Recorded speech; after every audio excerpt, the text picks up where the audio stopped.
नमस्कार. चटणीसाठी मी घेतले आहे फुटाणे, उडीद डाळ, खोबरे, मिरची, लिंबू आणि उडीद डाळ आणि मिरचीची फोडणी. हे सगळं साहित्य मी मिक्सरमध्ये घेतले, मिक्स केले आणि त्याची चटणी केली. त्याच्यानंतर मी उडीद डाळ 8 तास भिजवून ठेवली. ते भिजवून ठेवल्यावर सकाळी मी ते मिक्सरमध्ये टाकले. त्यात थोड्या मिरच्या टाकल्या तिखटपणा येण्यासाठी आणि ते मिक्स केले आणि त्याचे पीठ तयार केले. त्याच्यानंतर ते पीठ घट्ट केले आहे. जर लूज केले तर त्याचे वडे होत नाही.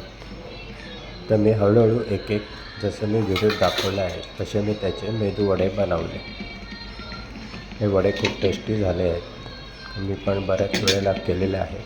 तर आज विचार केला की मी हा व्हिडिओ तुमच्याबरोबर शेअर करू. तर मित्रांनो, असे मी हे मेदू वडे आणि चटणी आणि सांबार हे तिन्ही आज बनवलेले आहे. सांबारची रेसिपी मी आधीच शेअर केलेली आहे, म्हणून मी आज ती शेअर नाही केली. तर असे मी हळूहळू एक एक मेदू वडे तयार केले. तर मित्रांनो, हा व्हिडिओ कसा वाटला मला कमेंटमध्ये सांगा. आणि जर तुम्हाला व्हिडिओ आवडला तर लाईक करा, शेअर करा आणि सबस्क्राईब करा. असेच व्हिडिओ मी अपलोड करत असतो. Have a good day. Thank you.